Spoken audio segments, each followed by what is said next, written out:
प्रेम से बोले श्री सद्गुरुदेव भगवान की, बोल साचे दरबार की जय। परम पुरुष गुरुदेव जी, शाश्वत शांति निधान, बार बार दंडवत करूं सकल सुखों की खान। निश दिन जिनकी वंदना करते शेष महे, सो निर्गुण सगुण भयो हरने जगत कले।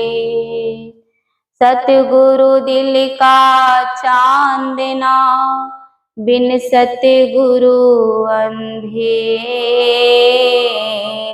जिनको सतगुरु ना मिला, पड़ा जन्म मरण का फेर। प्रेम से बोले श्री सद्गुरुदेव भगवान की, बोल साचे दरबार की।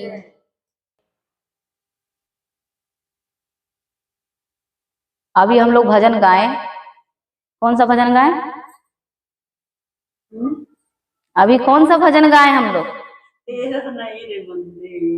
ये जग तो वीराना है, छोड़ इस दुनिया को अकेला तुझे। कोई ऐसा है इस दुनिया में जो किसी को साथ लेके जाएगा? अगर है तो बता दीजिए। कोई ऐसा मनुष्य नहीं है, कोई ऐसा जीव नहीं है जो किसी को अपने साथ लेकर के जाएगा। क्यों? क्योंकि इस संसार में जीव अकेला आया है और अकेला ही जाएगा। ये तो एक बसेरा, मतलब एक रिश्ता नाता यहाँ पर बन गया। संसार में परमात्मा ने भेजा तो कोई माता बन गए, कोई पिता है, कोई पुत्र है, कोई मामा चाची दादा दादी, तमाम परिवार में हमको बांध दिए। लेकिन इतने लोगों में बंधने के बाद भी क्या कोई साथ जाएगा?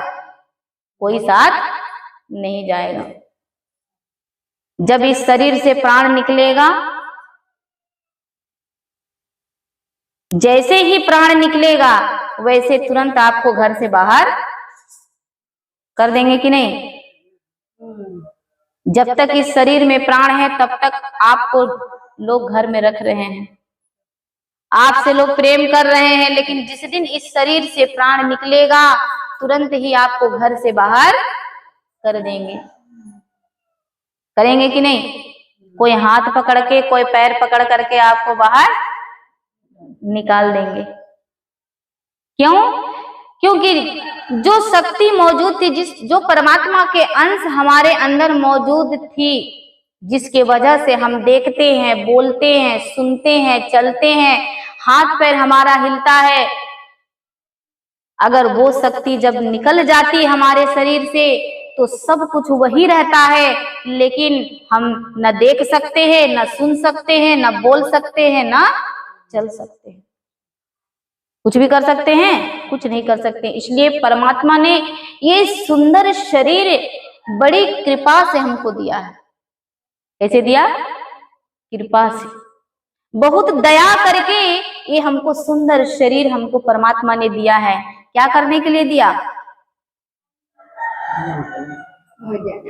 क्या? खाना बनाने के लिए, खाने के लिए, और सो जाने के लिए, और संतान उत्पन्न करने के लिए, यही करने के लिए दिए हैं? नहीं। इतना सुंदर शरीर भगवान की क्यों दिए हैं? भजन करने के लिए। लेकिन जीव क्या करते हैं? खाते हैं, पीते हैं, सो जाते हैं और बाल बच्चे पैदा करते हैं। इससे ज्यादा तो कुछ नहीं करते। इससे ज्यादा भी कुछ करते हैं?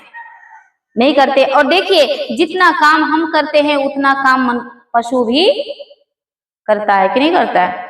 बताइए। क्या पशु अपना पेट नहीं भरता है? भर लेता है कि नहीं? आप लोग तो कहीं नौकरी चाकरी भी करते होंगे, भाई तनख्वाह मिलता है, लेकिन पशु पक्षी कहीं नौकरी चाकरी नहीं करते हैं, लेकिन फिर भी उनका पेट भरता है कि नहीं? भरता है। ये पशु पक्षी भी सारा दिन लगे रहते हैं अपने पेट भरने के चक्कर में और भरते रहते हैं। पशु पक्षी जीव जंतु भी अपने और पराये की पहचान करते हैं।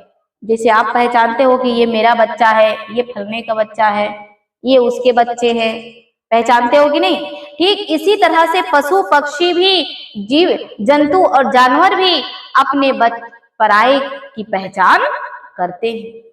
अगर एक गाय है, अगर एक गाय ने एक बछड़े को जन्म दिया तो अपने ही बछड़े को दूध पिलाती है।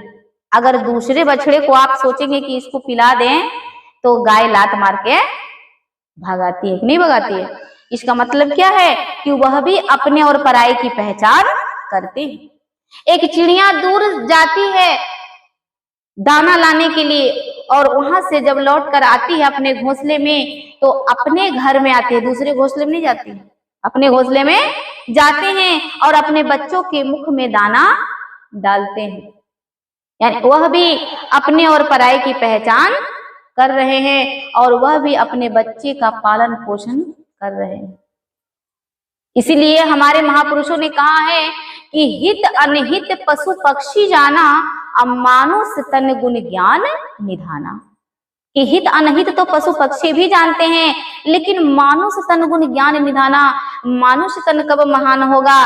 जब वह ज्ञान को जानेगा। कौन सा ज्ञान? आत्मज्ञान, जिसके बारे में हमको कोई पता नहीं है। एक पशु के भांति हम खाते हैं, पीते हैं, सोते हैं, बच्चे पैदा करते हैं और इससे ज्यादा कुछ करते नहीं। तो हमारी गिनती किसमें होगी?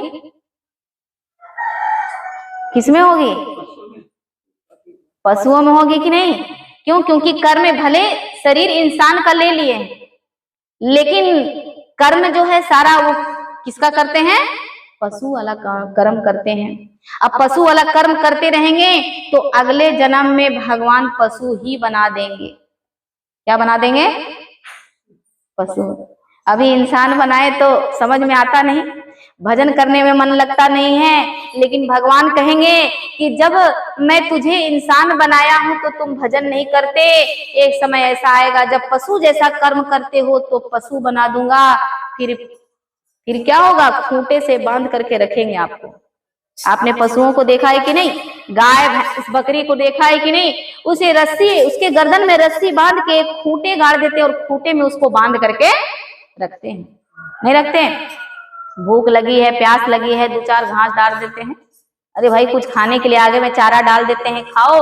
अगर कोई कष्ट है, अंदर दर्द है तो आप किसी को कह सकते नहीं, कह सकते हैं? अरे भाई गाय भैंस को दर्द होती है, कोई तकलीफ होता है तो क्या वो आपसे कहते हैं कि मेरे को दर्द हो रहा है, मुझे दवा ला के दो? नहीं। अगर आपने समझ गया तो ठीक बात है, नहीं तो बेचारा पड़े रहते हैं। वो 84 का जीव है। किस चीज का जीव है? 84 का जीव है। बहुत कष्ट पाता है जीव और उस समय वो पछताता है, वो सोचता है कि काश अगर भगवान हमको इंसान बनाया होता तो हम भगवान का भजन करते, लेकिन जिसको बना दिया है वो भजन करता नहीं। और नहीं करोगे तो अंत में वैसा ही बनना पड़ेगा, गाय भैंस बकरी। खूंटे से बांध दिया जाएगा और उसके बाद आप कष्ट सहते रहोगे और उस समय जुबान तो आपको बहुत लंबा रहेगा, लेकिन आप कह नहीं सकते हो किसी को कि आप कह नहीं सकते हो किसी को कि हमको ऐसा कष्ट हो रहा है। इसीलिए हमारे महापुरुषों ने क्या कहा है कि लख 84 योनि में मानुष देह प्रधान। लख 84 योनि में मानुष देह प्रधान, अब बिना भजन भगवान के चली अकारत जान। सब जीव जंतुओं में सबसे श्रेष्ठ कौन है? मनुष्य। श्रेष्ठ है कि नहीं? सबसे श्रेष्ठ है। लेकिन मनुष्य बिना भजन के वो सब क्या हो गया? बेकार हो जाएगा। मनुष्य होना उनका क्या हो जाएगा? बेकार है। मनुष्य कौन है? जो भगवान का भजन करता है। उसी को मनुष्य कहेंगे। और नहीं तो हमारे महापुरुषों ने कहा है कि भक्ति रहित नर पशु समाना, और है प्रत्यक्ष बिन पूछ विषाना। क्या गए? भक्ति रहे, जिसके अंदर भगवान की भक्ति नहीं है, भजन नहीं है, उसका जीवन कैसा है? पशु के समान है। हम नहीं कह रहे हैं, शास्त्र कह रहा है आपका। ये शास्त्र आपसे कह रहे हैं कि जो जिसके अंदर भगवान का भजन नहीं, भक्ति नहीं, वो कैसा है? पशु के समान है।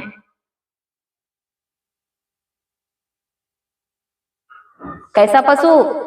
बिना सिंग और पूंछ का पशु। आपने इतने सारे पशु देखे होंगे, सिंग पूंछ सब में लगा रहता है, लेकिन मनुष्य बिना भक्ति भजन के एक ऐसा पशु है, बस उसका सिंग नहीं है और पूंछ नहीं है, बाकी उसको पशु ही कहा जाएगा। इसीलिए मानुष तन गुरु ज्ञान विधाना, मनुष्य की गिनती तभी होगी जब मनुष्य ज्ञान को प्राप्त करता है, जब मनुष्य के पास ज्ञान होता है। और ज्ञान बिना गुरु के होता नहीं है। आप चाहोगे कि हमको ऐसा ज्ञान हो जाए, तो ये संभव नहीं है। बिना गुरु के ज्ञान नहीं होता है, और बिना गुरु का जीव पवित्र भी नहीं होता है। बहुत सारे लोग भाई पवित्र करते हैं, गंगा जी नहा के जाते हैं तो पवित्र हो जाएंगे, गंगा जी सब जगह छिड़क देते हैं कि पवित्र होंगे, हैं? लेकिन हमारे शास्त्रों में ये दावा किया गया है कि जीव जो है वो बिना गुरु के पवित्र होता नहीं।